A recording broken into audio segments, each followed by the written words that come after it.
Ya se ve, doctor. Gracias.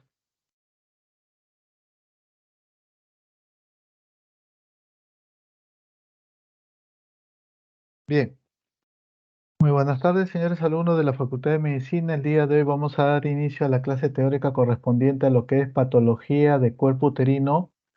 En este caso me toca hablar sobre miomatosis uterina y creo que en otra clase se va a hablar sobre hiperplasia endometrial, pólipo endometrial y otros que componen el cuerpo uterino en cuanto a su patología. Como introducción, tenemos que decir que esta patología es un tumor benigno más frecuente del aparato genital femenino. Es un tumor estrógeno dependiente que se origina en el músculo liso uterino y 5 al 10% se asocia a infertilidad, pero como causa única no supera el 2 al 3%. Quiere decir que esta tumoración, mientras que la mujer está en edad fértil, siempre va secretar estrógeno y progesterona, va a estar inmerso a que crezcan estos este mioma o este tumor, porque los miomas tienen lo que son los receptores estrogénicos, por eso que cuando hay estrógeno se van incrementando. Ahora, esto se presenta más frecuente entre la tercera y cuarta década de la vida y casi el 90% se diagnostica entre los 35 a 54 años. Quiere decir que ese es donde realmente en esa parte o a esa edad del grupo etario es lo que se presenta, porque en la etapa premenárquica no se presenta porque todavía no hay, todavía los estrógenos, todavía las niñitas todavía no reglan. Y en el posmenopáusica, cuando ya hay cese de las hormonas, tampoco se va a evidenciar esta tumoración. Pero hoy en día, ¿por qué he puesto 54 si digo tercer y cuarto década de la vida? Porque hoy en día hay mujeres que reglan hasta los 52 y 54 años. Increíblemente, la literatura ya te habla que a esa edad ya estaría terminando la menopausia. Pero hoy en día no es así. Perdón, mujeres que siguen reglando y también pueden salir gestando. El 40% se debe a una anomalía cromosómica, a una translocación del cromosoma 12 y 14, trisomía 12 y las mutaciones de los genes MGY y MGY. ¿Qué significa esto? Este MGY en su sigla de inglés se dice High Morbidity Growth Protein Isoforme C. ¿Qué significa en traducción? Que este es un gen que se encuentra localizado en el cromosoma 12 y que es una proteína del grupo de alta morbilidad de la isoforma C. Aquí igualito, el único que varía es que el isoforma es C, el otro es el isoforma I. Entonces es un gen, ¿no?, de proteínas que se encuentra en el cromosoma 12. Presente, presentan, perdón, diferentes tamaños, pueden ser pequeños, medianos o grandes, pueden ser también únicos o pueden ser múltiples. Mayormente son múltiples, presentan 2, 3 hasta 4 miomas. El objetivo, dar a conocer a ustedes jóvenes los estudios más recientes y con la mejor evidencia en el significado clínico de los miomas uterinos, en cuanto al diagnóstico oportuno, así como la mejor evidencia posible acerca de las diversas modalidades de tratamiento de las pacientes con miomatosis uterina. Hoy en día, ustedes lo que tienen que hacer como médico general es tener un diagnóstico oportuno. ¿Por qué? Porque los miomas, cuando no se detectan a tiempo, estos miomas crecen y dependiendo de la localización, un ejemplo puede ser intramural. Recuerden que el intramural hay los vasos sanguíneos. Y este mioma actúa como efecto de masa. Puede romper los vasos y comienza a sangrar. ¿Y qué es lo que se objetiva en un examen? Un hemograma, su hemoglobina. La hemoglobina puede bajar hasta 5 gramos. Entonces no esperemos que llegue a eso para poder dar el tratamiento respectivo. Y como toda patología, primero hay que ver la anatomía. Ya en la clase anterior les hablé sobre la anatomía de los órganos femeninos. Vamos a hacer un recordaris. Recuerden que este es el útero en una paciente pues que no es grávida. Es una estructura casi sólida. ¿Por qué? Porque tiene un espacio, tiene una cavidad. Tiene un peso de 70 gramos y un volumen promedio de 10 mililitros.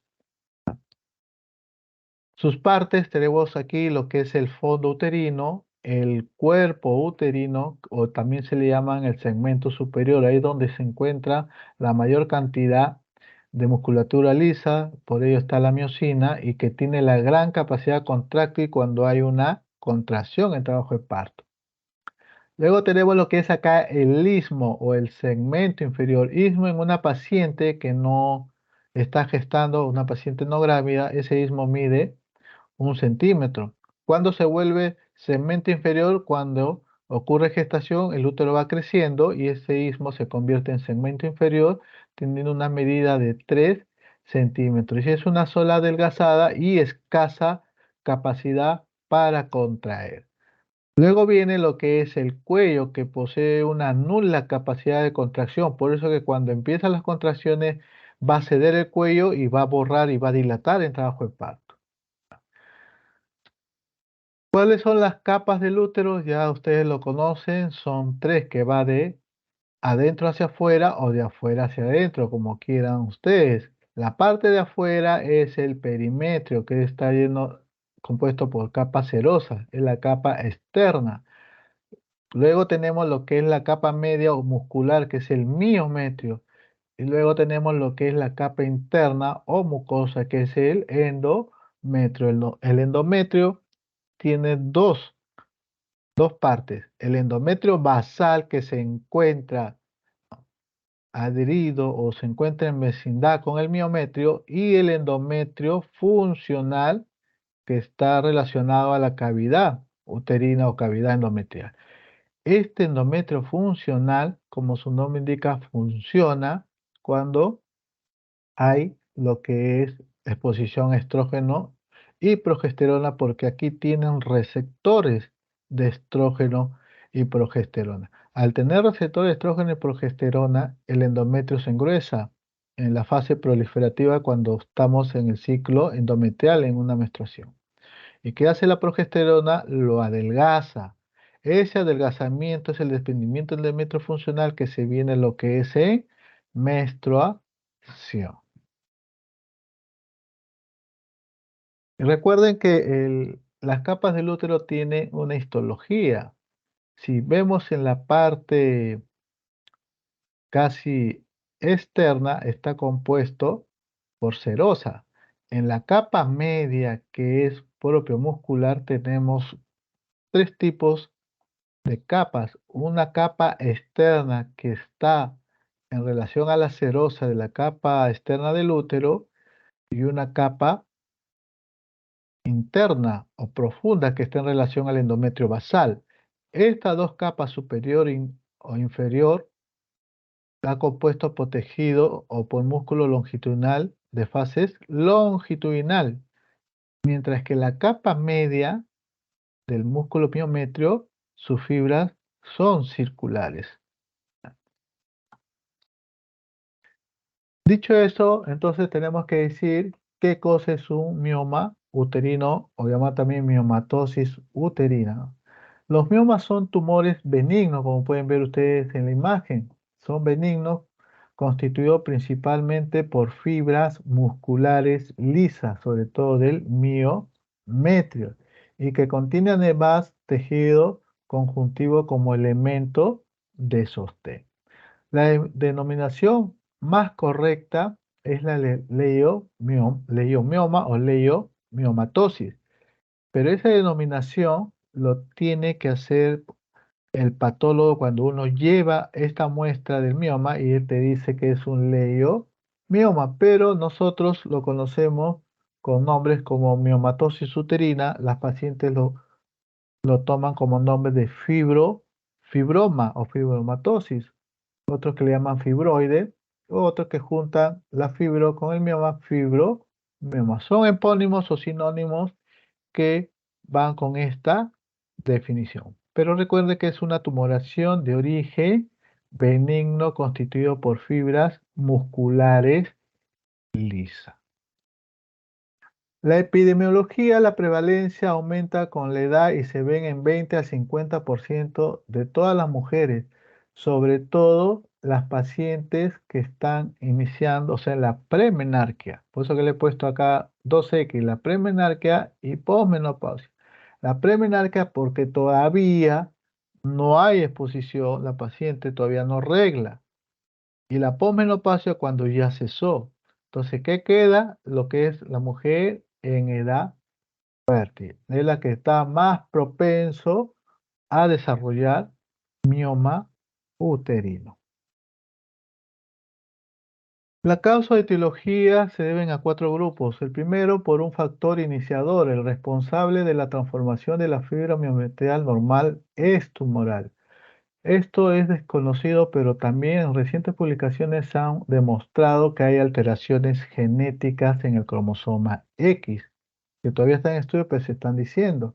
Otro que se desconoce el gen específico causal, pero el 50% tiene anomalías citogenéticas. ¿Qué significa citogenética? Que a nivel celular de los genes se van alterando. Otra causa son las hormonas esteroideas, sobre todo los estrógenos, como la progesterona, se han involucrados en el crecimiento tumoral, sobre todo los estrógenos, por ser hormonodependiente y que tienen mayor receptores estrogénicos. No todas las mujeres lo desarrollan, lo que sugiere que los estrógenos y progesterona por sí solos no son los únicos factores relacionados con la génesis. Esto involucra factores promotores, que los voy indicando más adelante. Uno de ellos es el factor iniciador. El factor de crecimiento es un factor que crece en la parte epidérmica, tiene crecimientos similares a lo que es a la insulina. El factor beta de transformación de crecimiento, la proteína relacionada con la hormona paratoidea, también está relacionado que un perfil hormonal tiroideo, si se ve alterado, puede conllevar también a un crecimiento del mioma. Factores de crecimiento unidos a la heparina. Y en cuanto a la otra causa, que es la matriz extracelular, los miomas contienen grandes cantidades de musculatura formado por colágeno, proteoglicanos y fibronectina, que están también relacionadas, son células extracelulares, por eso se llama matriz extracelulares, cantidades que se presentan por la aparición de colágeno. Esta matriz extracelular de los miomas contiene un 50% más de proteínas colágeno de los tipos 1 y 3, que lo vamos a ver más adelante en cuanto a la invasión a nivel de la cavidad endometrial. Si realizamos una extracción de mioma y vemos macroscópicamente en anatomía patológica, como le digo, pueden ser únicas o pueden ser múltiples de tamaños variables, de pequeño, que pueden medir 2, 3, 4 centímetros, hasta grandes, que pueden medir 8, 9, 10, hasta 11 centímetros. Son de aspectos redondos o esféricos y es de consistencia dura porque está hecho de fibras musculares lisa. Están separados del miometrio inmediato por una capa de tejido areolar, pero que no constituye una verdadera cápsula. A pesar que es un tumor benigno, no tiene cápsula este mioma. Y tiene una coloración blanca, puede tener rosada o gris o con vetas nacaradas. Y lo vemos así, miren acá. Son encapsulados, la vascularización es de localización periférica, por tal motivo la parte central del mioma es susceptible a cambio degenerativo porque no hay la irrigación correspondiente, por eso es que se forma todo blanco, nacarado. A la superficie del corte son lisos, tienen un relieve liso, sólido y es de color rosa pálido porque no hay vascularización. En cambio, esta volcación es a nivel periférica, más no central. A la microscopía se le denomina leiomioma y está compuesta de fibra muscular lisa dispuestas en patrones entrelazadas, como ven aquí. Las células son uniformes y tienen distintas cantidades de tejido conjuntivo. Pero también, miren aquí, estas células que son uniformes de musculatura lisa tienen un patrón, miren, como un remolino. La mitosis en este caso es rara. También se ve un corte similar como patrón de remolino. Las frecuencias son los tumores más comunes de origen uterino. Es la patología pélvica más frecuente palpada dentro de la pelvis. ¿Qué quiere decir? A veces la paciente viene, ella me dice todo, tengo una sensación de pesadez en el abdomen. Uno hace la evaluación clínica y cuando hacemos la palpación a nivel de la región pélvica, palpamos una masa que puede ser de consistencia dura, puede ser de bordes regulares y puede ser una sospecha de una tumoración benigna como el mioma. La incidencia exacta no se conoce, pero está presente cerca del 20 al 25% de las mujeres en edad reproductiva. Y se estima que una de cada 4 o 5 mujeres que sobrepasan los 35 años tiene mioma. Se puede encontrar fuera del útero, incluyendo tropoterina, vagina, ligamento redondo, útero sacro y vulva, sí, sobre todo cuando son los miomas subserosos que crecen hacia la cavidad abdominal.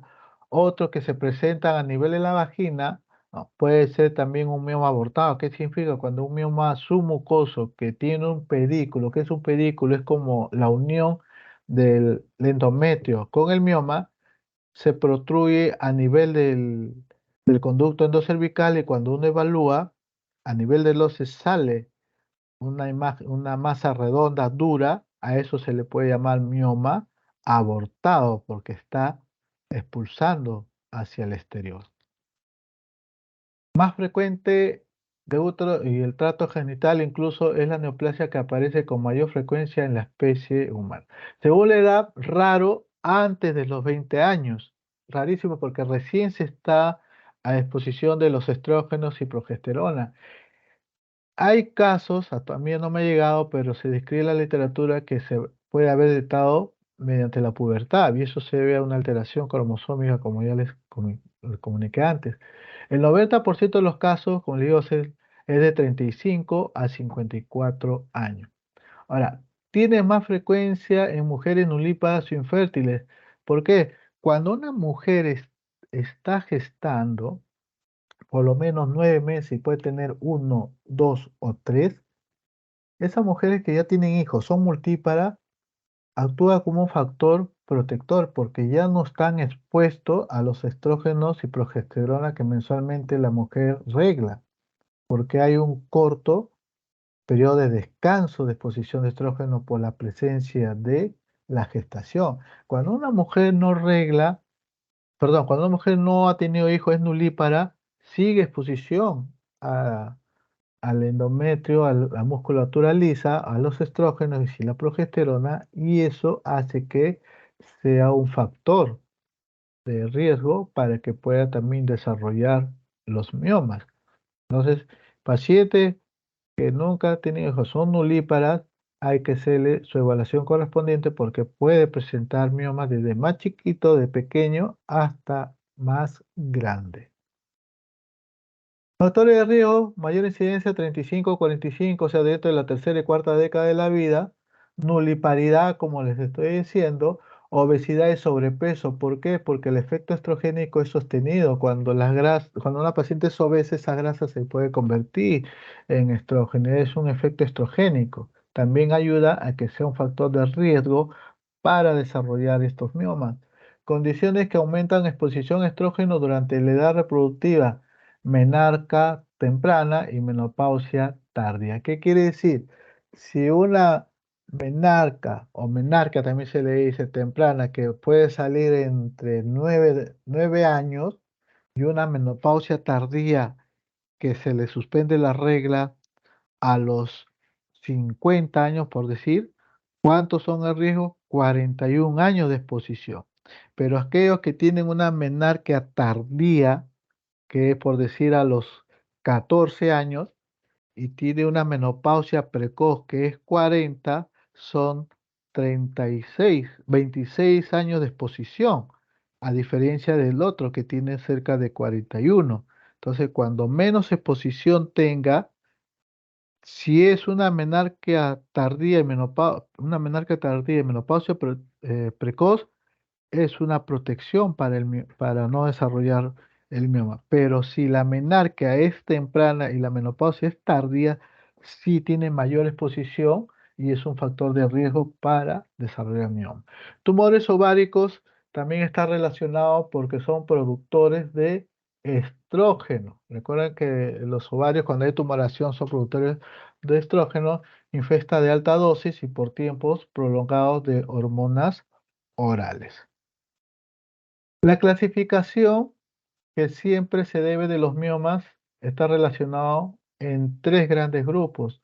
Los intramurales, que es la mayor frecuencia en clasificación, que es el 50% que se van a encontrar en la pared del útero, por eso se le llama intra, dentro, mural, muro, en la pared del útero.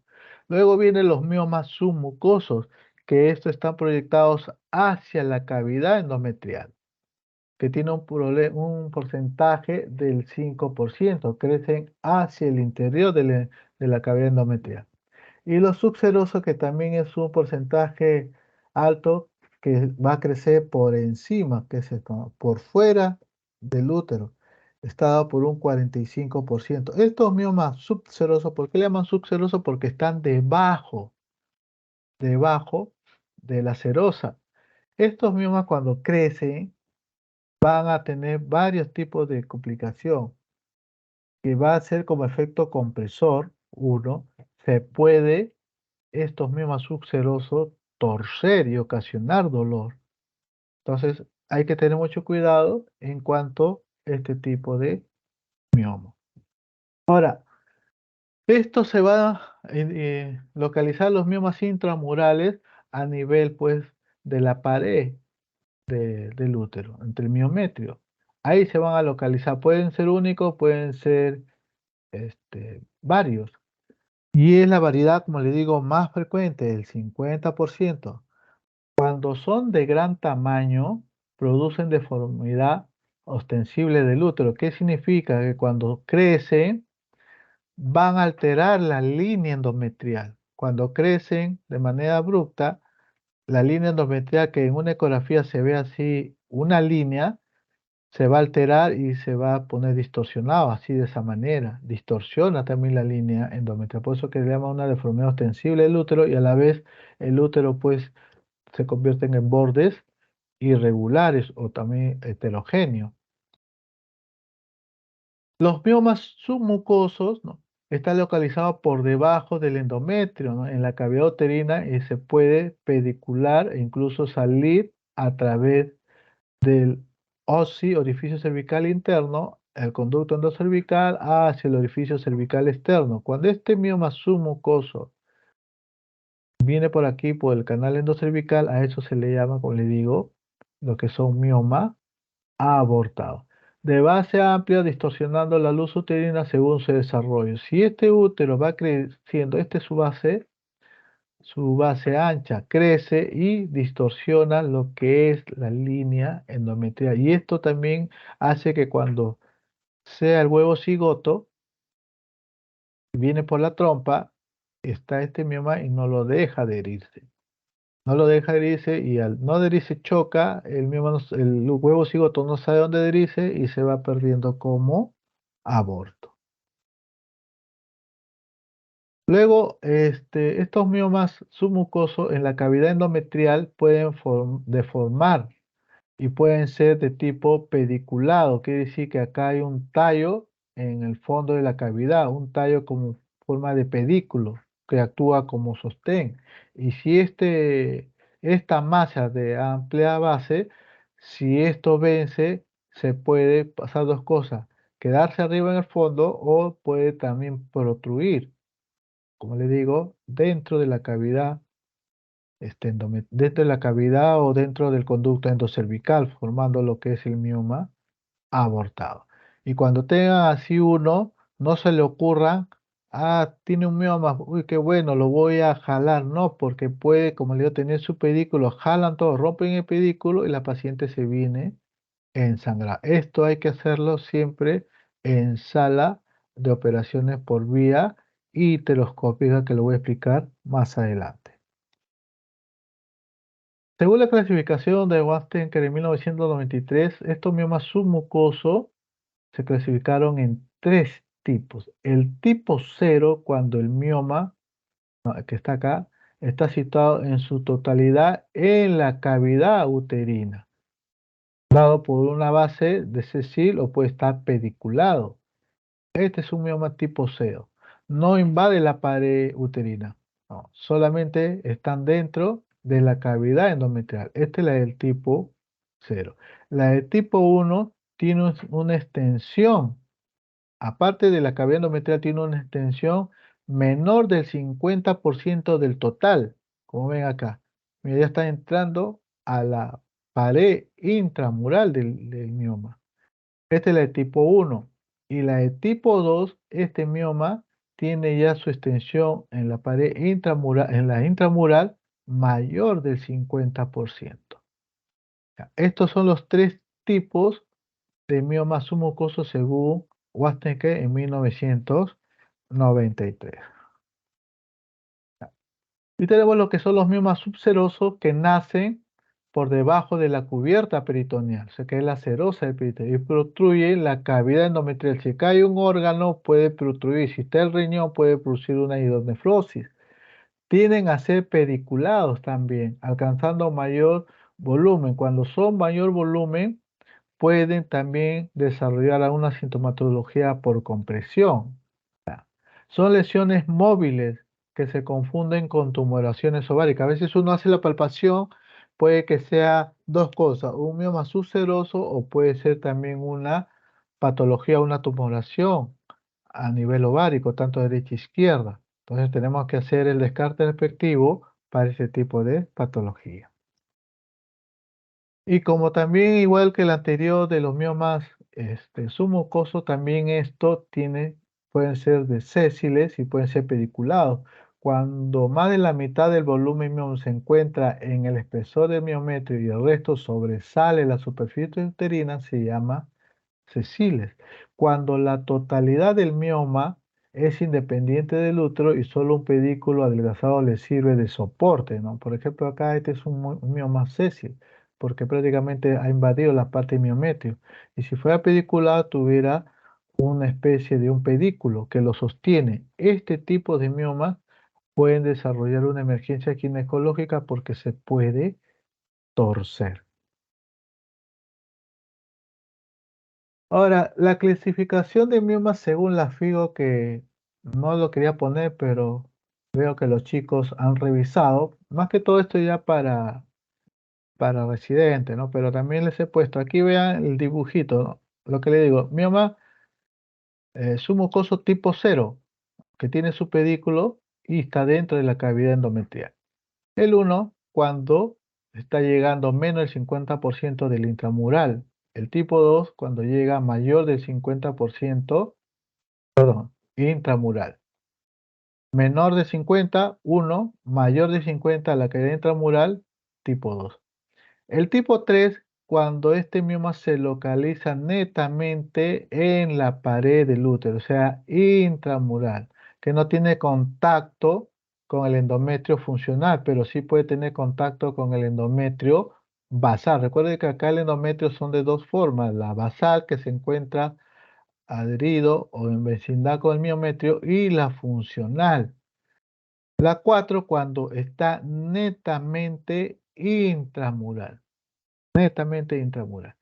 Y lo que es la 5, la 5 y la 6, la 5 y la 6 es similar a los de 1 y 2, a diferencia que las 5 son miomas subserosos que se encuentran, no, en el caso del 5, mayor del 50% llega al intramural, mientras que el 6 llega menos del 50%. Ese es el opuesto de los submucosos 1 y 2.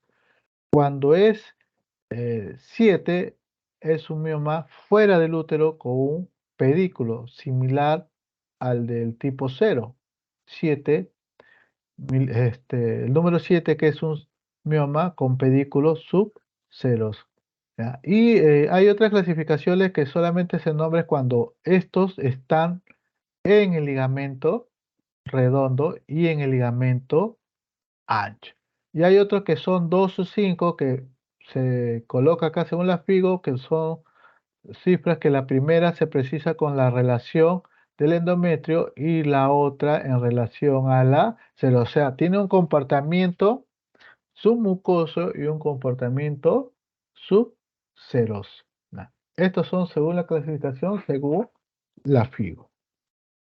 Ahora, la localización más frecuente, como le digo, son los miomas intramurales, que puede estar en el fondo, puede estar en el cuerpo uterino. Pero si este cuerpo uterino, este mioma, sobresale formándose como un relieve hacia la parte externa, esto ya estaría siendo como un mioma subseroso. Luego viene lo que es el mioma submucoso pediculado. Después viene un mioma subseroso pediculado, o sea que tiene un pedículo.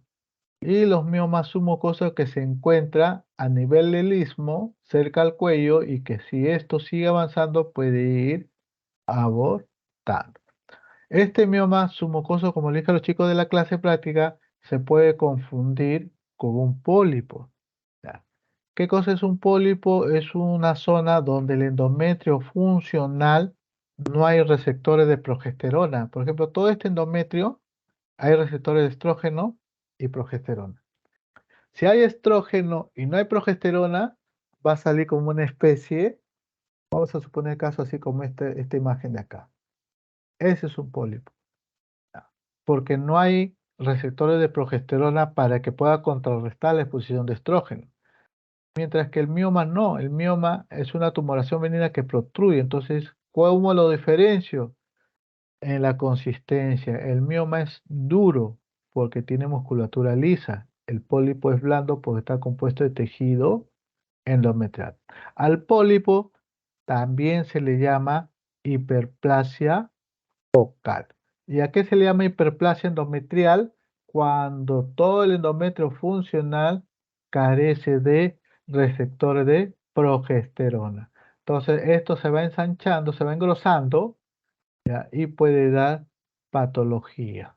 ¿Ya? Normalmente el endometrio se puede engrosar hasta 15 milímetros. Si es por encima de 18 hay que pensar en hiperplasia endometrial y si es mayor de 20 hay que sospechar en cáncer endometrial. ¿Ya? Estamos hablando de 20, 18 y 15 milímetros, no centímetros, ¿ya? Milímetros.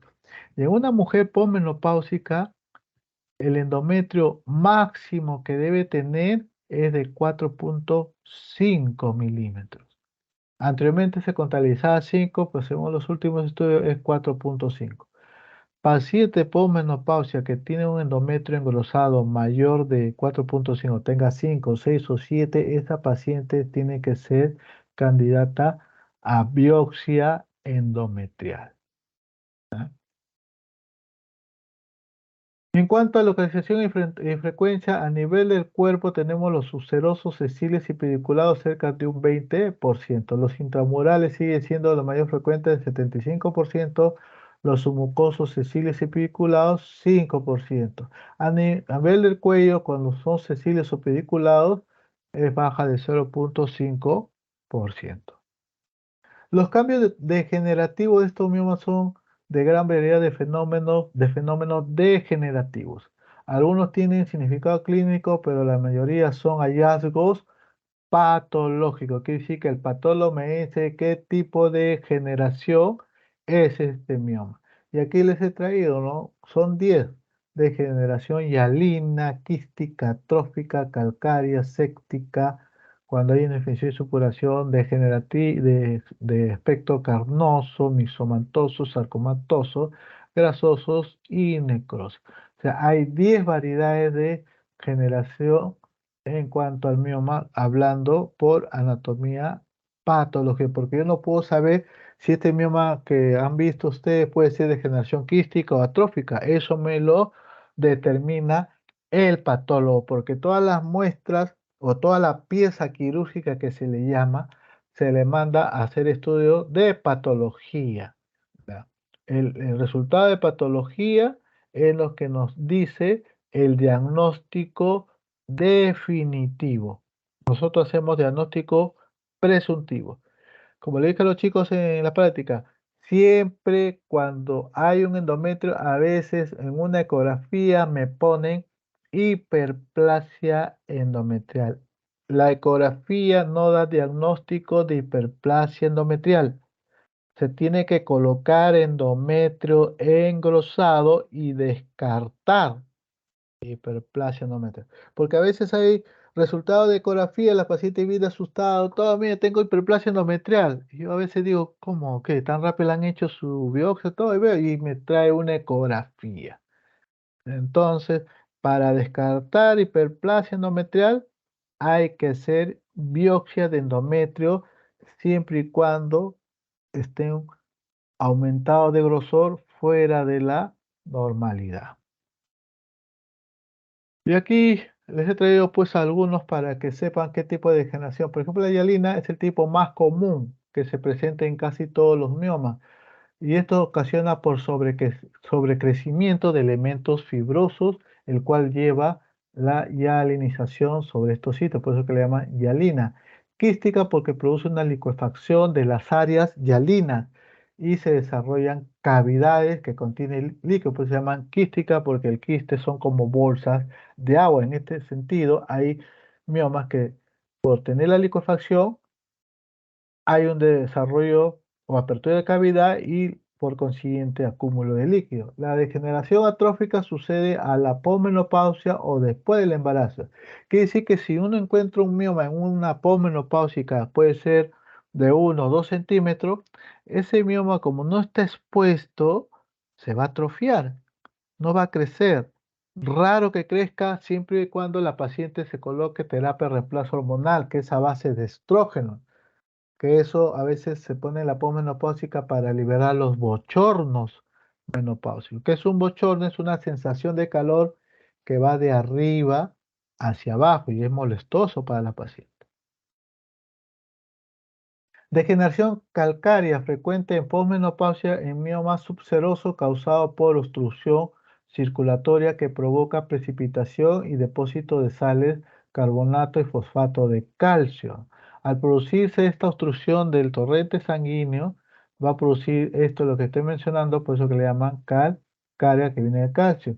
Degeneración séptica cuando ya hay una insuficiencia circulatoria que puede provocar necrosis central del tumor, se puede poner un tumor negro, seguido de eso se va a infectar y eso va a ser un síntoma que va a tener dolor a la dolor a la palpación y va a ser un abdomen hipersensible, hiperdoloroso y por ser séptico, porque se presenta la infección, puede desarrollar fiebre.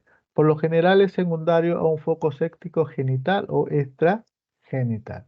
Degeneración carnosa ocurre más frecuente en el embarazo por cambios necróticos que es de un color rojizo, es aséptico por isquemia y hemólisis local.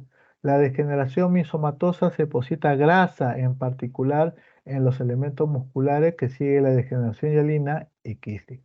Y la degeneración sarcomatosa que es una degeneración maligna. Se ha detectado también que miomas pueden producir esta degeneración sarcomatosa, pero esto es raro. La incidencia es bajísima, de 0,1 a 0,5% de los miomas.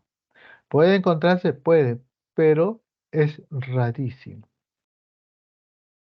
¿Cuál es la sintomatología para este tipo de cuadro? Dependiendo de su localización, dependiendo el número de mioma, dependiendo el volumen y sus complicaciones.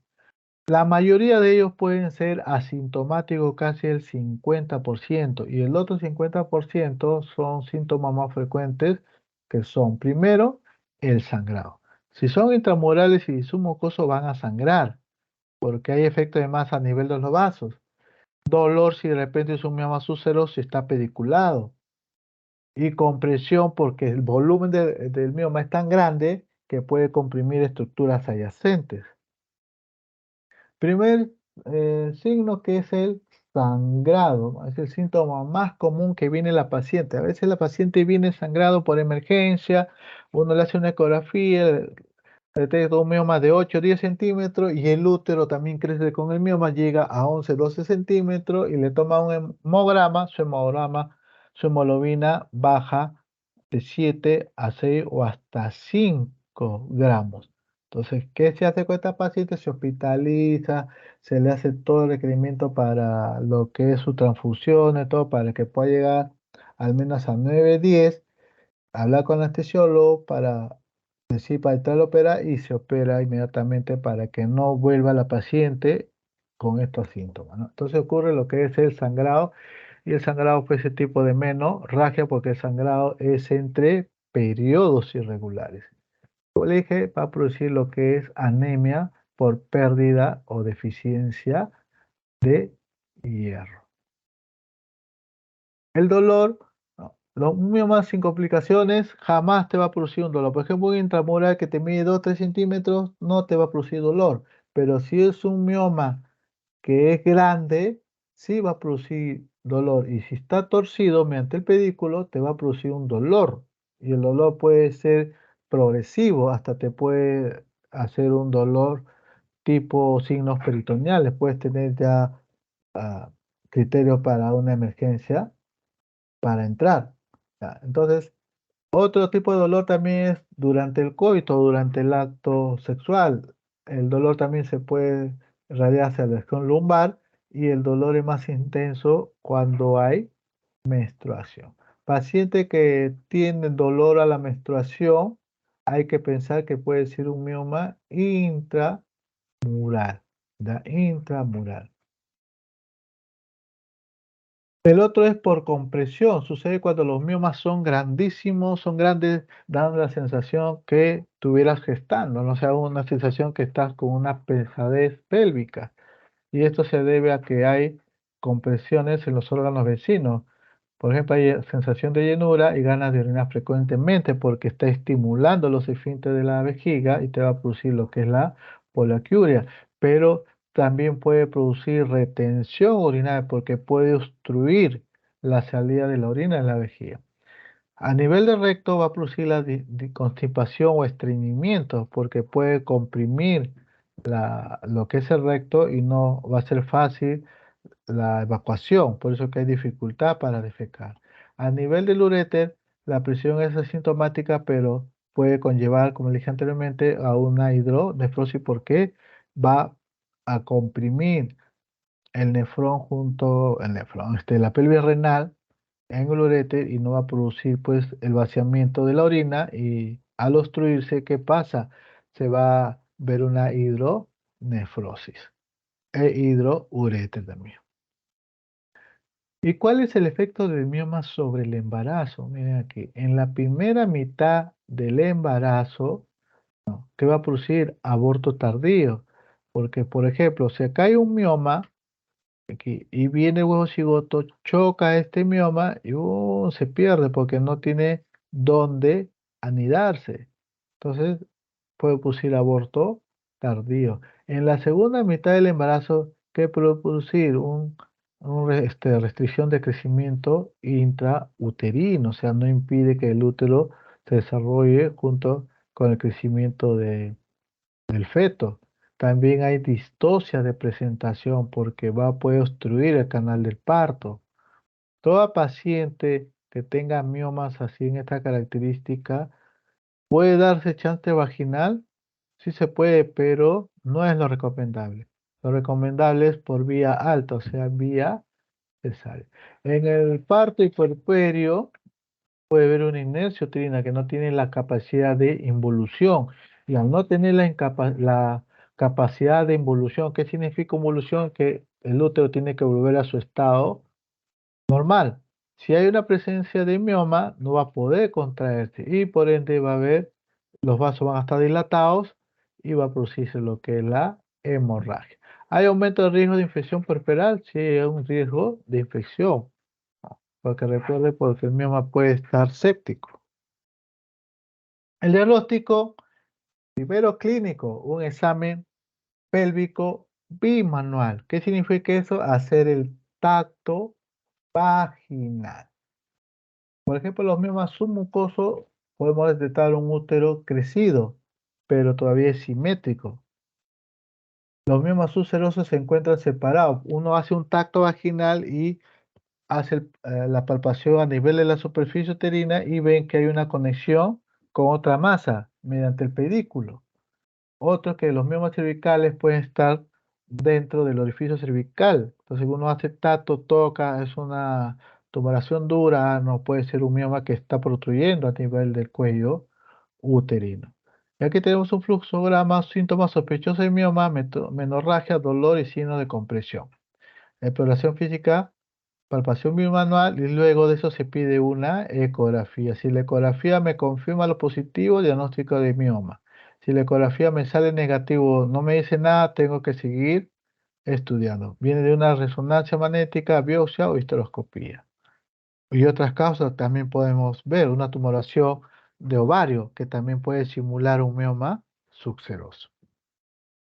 En la ecografía, obviamente llamado también ultrasonido vaginal, el 95 al 100% tiene de sensibilidad. Es el método más útil ya que es posible determinar su tamaño, localización y muchas de sus complicaciones. Aquí tenemos lo que es un mioma de aspecto regular, grande. Puede ser un mioma calcificado. Acá tenemos otros, miren aquí. Este es un mioma que se va a encontrar también dentro de la cavidad endometrial. Este es el miometrio, este es el epimetrio o perimetrio. Aquí tenemos, miren, un mioma de bordes regulares. Esto se ve por ecografía.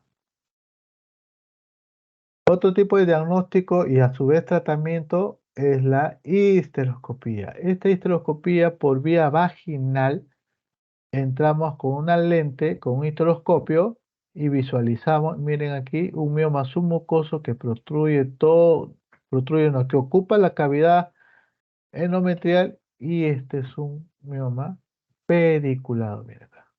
Tiene su pedículo, uno hace el diagnóstico y a su vez con una asa, o sea, una asa significa así como esta letra C, una asa y cortamos aquí, en esta zona. Al cortar, cauterizamos y todo este mioma sale por vía vagina. Ese es un mioma submucoso pediculado. Otro también puede ser la paroscopía, lo inverso, ¿no? Es útil para el diagnóstico y tratamiento de los miomas subserosos. Miren este mioma subseroso que va comprimiendo toda la parte abdominal. Ven aquí, acá tenemos, acá está el útero, miren, acá está la trompa, el ovario. Acá no se ve la trompa, el ovario porque está obstruyendo el mioma. Estos miomas, cuando son grandes, hace compresión, puede producir hidronefrosis, puede producir dificultad para la defecación y también este mioma se puede torcer, simulando pues un quiste apendículo torcido y también se puede confundir con una patología anexial, porque acá está el anexo. Este es un mioma subseroso. Diagnóstico diferencial, como toda patología, neoplasia de ovarios, que puede ser benigna y maligna, embarazo, ¿no? El útero crece también porque estás gestando. Masas tubováricas, inflamaciones, o sea, puede ser un absceso tubovárico. Adenomiosis, ¿qué es la adenomiosis? Es un tejido endometrial que se encuentra dentro del miometrio. También ocasiona una diferencia con este diagnóstico. Adherencias a intestino, que son las adherencias que después de una cirugía ya las paredes de la cavidad abdominal ya no es lo mismo, se van pegando, se van adhiriendo y esas adherencias también ocasionan dolor. Carcinoma endometrial o cáncer endometrial porque la paciente viene con sangrado, no está pensando en un cáncer endometrio. Igual, no, a nivel del cuello dice, uy, está rojo el cuello, está sangrando, todo puede ser diagnóstico diferencial de carcinoma cervical. Hiperplasias y pólipos, la que le dije antes, ¿no? Hiperplasia endometrial, cuando toda la superficie del endometrio funcional está escaso de progesterona y se produce homogéneamente el engrosamiento del endometrio. Y pólipos endometriales, que una parte del endometrio no hay receptor de progesterona, y a eso también se le llama hiperplasia focal. Hemorragia uterina disfuncional cuando hay alteraciones de las hormonas sexuales femeninas y la endometriosis. ¿Qué cosa es la endometriosis? Es tejido endometrial que se localiza en el ovario. produciéndose un quiste endometriósico o endometrioma ovárico, y que eso en una ecografía se ve como vidrio esmerilado. Tipo de endometriosis cuando el tejido endometrial no se queda en el ovario, pero sí se queda en la cavidad pélvica. Y recuerden que la cavidad pélvica está revestido de peritoneo parietal. Entonces, al caer cualquier líquido que sea líquido citrino o líquido en pus o líquido en sangre, ocasiona dolor. Entonces, también es otro diagnóstico diferencial. Complicaciones. En el embarazo segundo y tercer trimestre, los mismos pueden aumentar de tamaño y son frecuentes a las degeneraciones rojas, carnosas. Durante el trabajo de parto puede haber distosia de contracción, distosia fetal y bloqueo del conducto de parto. Entonces, ¿para qué arriesgarnos en a darle chance vaginal a un paciente que tiene mioma? Porque me va a distociar este tipo de parto, ¿no? Contracciones, no va a haber una contractilidad. ¿Por qué? Imagínense una mano, su mano contraiga, pongan algo duro ahí en su mano. Cuando ustedes contraen, si ve que el músculo liso, hay algo duro que es el mioma, no va a poder contraer. Y al no contraer las contracciones uterinas, no producirse eso, ¿qué va a producir? Los vasos no se van a cerrar. Y la paciente, ¿qué va a pasar? Va a producir la hemorragia. Puede haber distosia fetal, o sea, el feto en vez que esté de cabeza puede ser oblicuo porque no lo deja descender o puede también ponerse transverso, entonces me va a obstruir, ¿no? Y si el mioma está casi en el istmo, me va a obstruir el pasaje del feto. Entonces, ¿para qué arriesgar en un parto vaginal si un paciente tiene un mioma? Entonces, hay que hacer bien el estudio y bien el descarte de esta patología en una gestación. En no embarazadas, las complicaciones más graves que puede ser es la anemia. La anemia en un mioma te baja hasta el 5 gramos, te baja. Y tú lo ves, a veces la paciente ni lo siente, está caminando, le hacen su hemoglobina, 5. Obstrucción urinaria, como les comenté, hidronefrosis, ¿no? Hidroureter, intestinales, no hay una buena evacuación, buen tránsito intestinal, transformaciones malignas, torsión, infección, ruptura, también se puede romper, lesión ureteral o cualquier otra cirugía. En lo mismo subseroso, ¿qué pasa? Torsión del pedículo. Al torcer el pedículo no hay un buen pasaje sanguíneo que desarrolla infarto hemorrágico, infarto de las venas y por ende se necrosa y se produce pues lo que es la hemorragia. ¿Qué más sucede? Dolor abdominal agudo con signos de irritación peritoneal porque se ha torcido el mioma. Intraligamentarios comprimen uretes y vasos ilíacos, desplazan tropas y ovarios que se confunden como tumor ovárico. En los intramurales prolifera la porción central del miometrio simétrico y esférico. Los de gran tamaño son múltiples ocasiones cambios importantes en la forma del útero. El mioma te crece tanto por longitud como por su anchura. Entonces, si está en el intramural, hay vasos ahí. Por efecto de masa o compresión, se rompen los vasos. Y viene pues el gran sangrado. Y los submucosos comprimen la luz uterina, como se ha visto en antes, o la cavidad endometrial. Producen desgarramientos anormales, endometrio, menorragia y dismenorrea.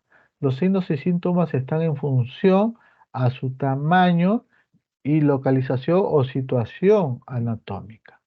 Si el mioma que está pedicular, como lo hemos visto en la imagen anterior, protruye o está dentro de la cavidad endometrial, ese mioma te puede producir pues complicaciones. El tratamiento, el tratamiento es expectante. Si tienes una mujer acá en posmenopausia que tiene un mioma, déjala ahí, no la toques. ¿Para qué? ¿No? Que está grande, que tiene, está 2, 3 centímetros. Si no regla, no usa terapia de reemplazo hormonal, Entonces estos miomas pueden crecer lentamente o no crecen lentamente y se queda ahí. Entonces, tratamiento expectante. Luego, si de repente no es expectante, tenemos el tratamiento médico, los análogos de la GnRH, el acetato de leuprolide. ¿Qué cosa hace este acetato de leuprolide? Causan reducción a nivel de la hipófisis, de FSH y LH por retroalimentación positiva. Entonces, no hay esa, esa exposición a nivel de la hipófisis, no estimula los dos FSH-LH, entonces bloquea y el mioma no va a continuar en crecer, pero en desaparecer es raro. Los efectos secundarios, como todo medicamento, va a producir un hipoestrogenismo, como son cefalea, bochorno, o sea, le vas a producir una menopausia artificial. Hay sequedad vaginal. Hoy día hemos tenido una paciente con resequedad vaginal que se le llama vaginitis atrófica, porque en la vagina hay receptores estrogénicos. Entonces, si no hay estrógeno, ese receptor no funciona y no lubrica y la paciente tiene resequedad vaginal. Depresión y osteoporosis. Recuerde que el estrógeno actúa como fijador de calcio. Entonces le estás ocasionando una menopausia artificial usándolo este tratamiento. El otro que es los antagonistas de la GnRH, que es el tetrutide, inhiben casi igual también que los receptores hipoficiales GnRH y causan declinación de FSH y LH. El efecto rápido provoca una duración corta del tratamiento y efectos colaterales. Siempre va a producir esos efectos ya en mención, por eso que a veces el tratamiento médico puede o no funcionar. Si no, otro de los grupos son los inhibidores de la aromatasa, que es el letrozol, que también inhiben directamente a nivel de la síntesis de estrógeno y producen rápidamente un estado hispoestrogénico. Igual que la primera, los análogos de la GnRH. Son una prometedora terapia, pero lastimosamente tiene este efecto hispoestrogénico. ¿No? Entonces, te desarrolla una menopausia artificial. La terapia androgénica reduce también de leiomiomas y sintomatología, pero tiene muchos efectos adversos, ¿no? En este caso, a veces se usa la testosterona para bajar lo que son la estimulación de los estrógenos, pero tiene muchos efectos adversos. Si no, ya se opta por tratamiento quirúrgico, lo que tenemos que es una miomectomía abdominal. Esta miomectomía abdominal está reservado para mujeres nulíparas, para mujeres que nunca han tenido hijos. Entonces hay que preservar el útero para que pueda gestar. Entonces, ¿en qué consiste la miomectomía? Se apertura la capa del útero y se extrae este mioma que se encuentra, que puede ser intramural, ¿no? Y se extrae. Alta incidencia en toda cirugía va a ser las adherencias, ¿ya? Siempre va a haber adherencia en toda cirugía que haya. La otra es la miomectomía histeroscópica que se lo adelanté, ¿no? Uno entra por vía histeroscópica y vemos acá este mioma submucoso y acá tenemos un pedículo. Se corta ese pedículo y se trae. ¿Con qué se hace? Con técnica de electrocirugía que puede ser mono o bipolar. Bueno, eso ya solamente ustedes tienen que saber qué tipo de tratamiento se debe y cómo se tiene que realizar. Tasa de embarazo que pueda desarrollar el 81%.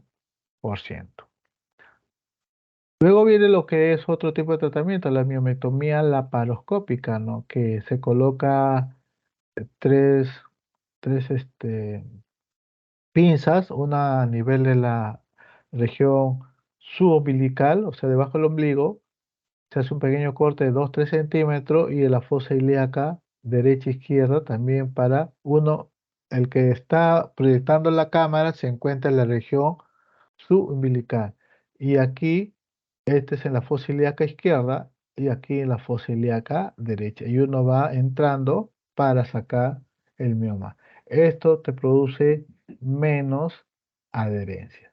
La tasa de embarazo va desde 20 a 81%. Y si el mioma es múltiple, grande, un mioma. Ahora, los miomas, para poder decidir si entra a cirugía, puede ser, si es para preservar el útero, miometomía abdominal tiene que medir más del 5 centímetros. Más de 5 centímetros, pero si tienes un mioma que mide 4 o 3 y te presenta sangrado abundante, menorragia, ese mioma sí tienes que sacarlo porque te está dando síntomas. Y si hay dolor, también. Pero si no tiene dolor, no hay sangrado y tiene más de 5 centímetros y la paciente es nulípara, hay que hacerle la cirugía. Y después de la cirugía tiene que esperar 2 años para que pueda concebir. Porque una miomectomía es como hacerle una cesárea, porque estás cortando la capa del útero para sacar el mioma. Cuando los miomas son mayores de 5 centímetros, tienen 6, 7, 8 y el útero también tiene una medida más de 11, el criterio para esto es histerectomía abdominal total. ¿Qué significa? Que tienes que sacar cuerpo, istmo y cuello uterino, o también le llaman matriz. ¿Sí? Esto es lo que es la histerectomía abdominal. Lastimosamente, toda histerectomía es una cirugía mayor, cirugía grande. Te va a producir sangrado excesivo. Y a veces la paciente, porque los miomas tú lo tocas y sangra, y la hemoglobina te baja y a veces requiere de una transfusión sanguínea. Es un poco complicado, pero tenemos que hacerlo. Y hay otro que no se usa mucho porque no se recomienda, son las embolizaciones de las arterias uterinas. Miren aquí, tenemos lo que es el alcohol polivinílico que se coloca aquí a nivel de las arterias. ¿Y qué hacemos? Se emboliza, ¿no? Para producir, ¿qué cosa? Degeneración en los miomas cada vez. Entonces, al ver la degeneración no va a producir paso de sangre, se obstruye y el mioma pues ya deja de crecer.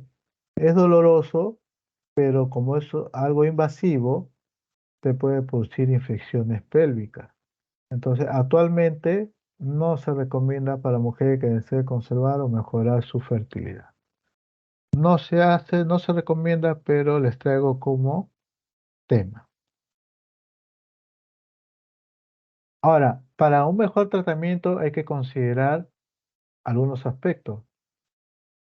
Síntomas que presenta, que puede ser sangrado, dolor o compresión. La edad de la paciente. No es lo mismo sacar un útero o hacer una cirugía de mioma una paciente que es nulípara y que es multípara. Otro que la paciente esté en edad fértil y otra paciente que esté menopáusica. O sea, en la menopáusica no le vas a dar tratamiento ni análogos ni antagónicos de la GnRH, ni tampoco los inhibidores de la aromatasa, ni tampoco los androgénicos, ni tampoco cirugía. Ya. El tamaño del tumor. Si un tumor de 2 centímetros, déjalo ahí. Si no te da síntomas, déjalo ahí. Y si una paciente que ya está entrando a la premenopausia o posmenopausia, los controles son cada 6 meses. Si tú encuentras una paciente con un tumor de 2 o 3 de tamaño del mioma, contrólalo cada 6 meses. Si crecen y pasan los 5 y te da sintomatología, la operas. Y si no, déjalo ahí. Porque con tratamientos médicos análogos le vas a ocasionar menopausia artificial. Yo particularmente no doy tratamiento médico de mioma. Puede ser que otro colega discuta que sí le da, dependiendo. Ahí entra lo que es el criterio médico. Más yo voy por los efectos colaterales que puede producir el tratamiento médico con análogos y antagónicos de la GnRH. Y la necesidad de un embarazo. Si la paciente tiene 32, 33 y tiene un mioma de 3, 4 centímetros y no sangra, pero está protruyendo o está haciendo de forma sesile dentro de la cavidad endometrial o dentro del intramural y quiere concebir, hay que, hay que operarle, sacarle, hacerle la miomectomía y extirparle el mioma y que espere 2 años para que pueda gestar. Entonces son aspectos a considerar para indicar el mejor tratamiento. Un mensaje de la conciencia, muchachos: dichoso el que estudia para aprender, el que estudia para enseñar, pero más el que lo hace para curar. Muchas gracias, jóvenes.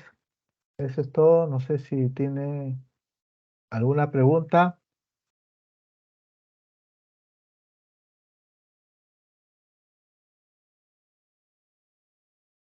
¿Hay alguien ahí con vida? ¿Pueden escucharme?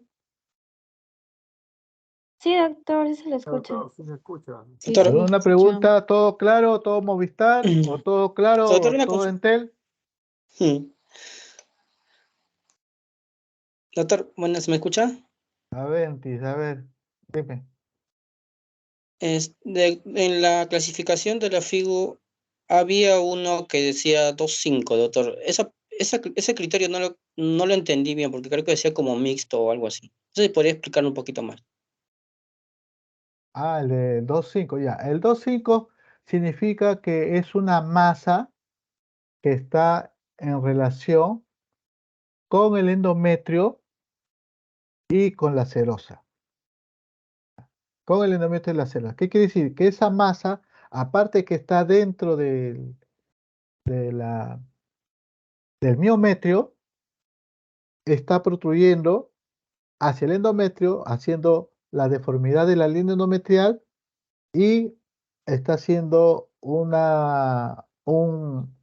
borde heterogéneo. No es un borde así homogéneo, que es una línea, sino como un baden, como un bache, ¿no? Está haciendo eso a nivel de la serosa. Entonces, lo catalogan como un 2 que está llegando mayor del 50% intramural, y un 5 que es mayor del 50% intramural en cuanto al seroso. Por eso que le ponen así híbridos. Híbridos porque están en los dos extremos. ¿Entendiste? Sí, doctor, gracias. ¿Seguro? A ver, ¿qué es lo que te he dicho? A ver, explícame. Sí, han mencionado porque era el mayor del 50% se encuentra intramural respecto ¿Cómo cosa? digamos, a la luz, ¿no? Al endometrio, ¿Ya? o sea, la pared, y 5 porque está mayor 50%, digamos, intramural respecto A su seroso. a la cerosa. Exactamente. Muy bien, así es. ¿Ya? Ese es el 2,5. ¿Alguna otra pregunta, jóvenes?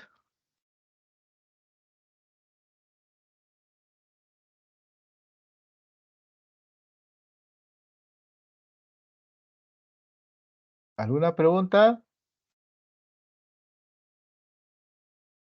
Doctor, Bien. buenas tardes, doctor. Tengo una pregunta. Yo tengo una familiar que se realizó una histerectomía también por mioma, ¿no? Y una oferectomía, pero después de la cirugía comenzó a tener dolor abdominal bajo, ¿no? Y eso podría ser producto de alguna complicación postquirúrgica o algún tipo de iatrogenia, o es normal que se pueda presentar eso. El dolor pélvico no solamente es atribuible a ginecología. El dolor pélvico también puede entrar en la especialidad de gastro, puede entrar en la especialidad de urología. O es más, en una paciente post cirugía, las adherencias también te ocasiona dolor. Entonces, si hay dolor, no sé cuánto tiempo ha pasado de la cirugía hasta la actualidad. Si es por decir reciente, en menos de una semana, el primera complicación que se puede hacer, porque todas las cirugías jóvenes hay complicación, pero la primera complicación dentro de la semana post cirugía es el sangrado, porque a veces en la cúpula, por más que uno cierre, se va a formar los fabulosos granulomas. Esos granulomas se forman y a veces son sangrantes y la paciente comienza a sangrar. ¿Cuál se debe hacer en ese momento? Si se puede controlar con nitrato de plata, el nitrato de plata te viene como un lapicero, dentro del extremo como una bolita, Va al consultorio externo, le evaluamos, está sangrando, colocamos el espéculo, localizamos este granuloma y lo tocamos con ese nitrato de plata tipo lapicero y se va coagulando, ¿ya? Y eso se hace en una sola consulta y se reevalúa a la paciente en 3 a 4 días. Si vuelve a sangrar, se puede hacer un segundo retoque y con eso cede. La mayor parte cede. Si un caso extremo no cede, tendríamos que pedirle una ecografía para ver qué ha pasado ahí, ¿no? Pero ahora, si tú me dices que es dolor y le han sacado el útero y me supongo que le habrán sacado los ovarios. Ahora, cuando una paciente tiene de 35 a 40 años y ya tuvo 2, 3 hijos y tiene mioma y útero grande, o sea, tiene múltiples miomas, es sangrado con dolor, se hace solamente la histerectomía abdominal total y se dejan los anexos, o sea, se dejan trompas y ovarios. No hay que sacarle todo porque le vas a ocasionar una menopausia artificial o precoz. Entre los 40 a 45 sacas el útero más un anexo. De preferencia, sácalo el lado derecho y dejas el lado izquierdo. ¿Por qué? Porque si sacas el izquierdo y dejas el derecho, la paciente viene con dolor pélvico. ¿Y qué hace el emergenciólogo? Si ya tiene una cirugía así, me han sacado el útero y me han dejado un anexo. ¿Qué anexo? Derecho. Ah, ya, entonces, ¿qué hace? Interconsulta a cirugía para descartar apendicitis, interconsulta a gineco para descartar un quiste a pedículo torcido, endometriosis o qué otra patología más. Pero si tú sacas el derecho y sacas el izquierdo y la paciente por X motivo tenga un dolor pélvico, va a emergencia, doctor, me han sacado el ovario derecho, el izquierdo lo tengo, y ya el emergencista no te va a mandar interconsulta gineco porque no hay nada en el lado derecho, que puede ser eh, un, un foco, una patología de trompas o patología de ovario.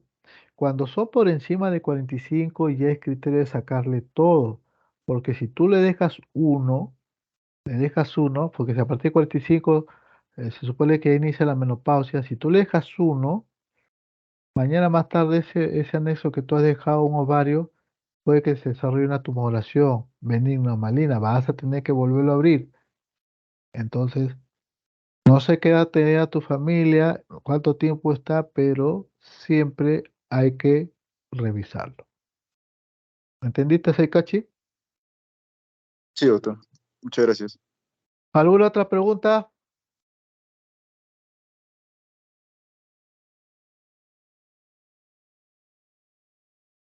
¿Preguntas? Bueno, si no hay preguntas, se da por terminada la clase. Dime, Albeniz. Doctor, una última pregunta en relación a las degeneraciones de los miomas. ¿Estos son dolorosos, doctor? ¿Deberían, digamos, tratarse de alguna forma? ¿O es algo que se da, digamos, se pasa desapercibido?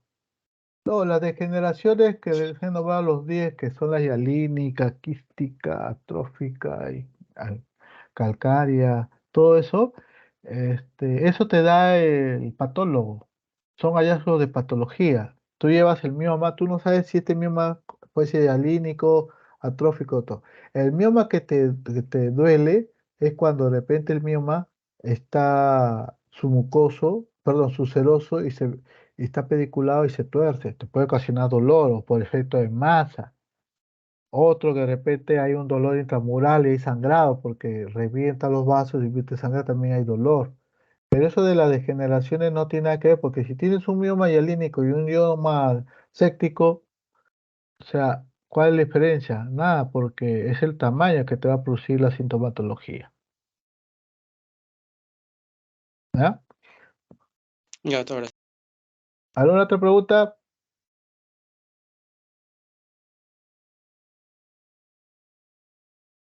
Bien. Si no hay pregunta, entonces será por terminar la clase teórica correspondiente al día de hoy.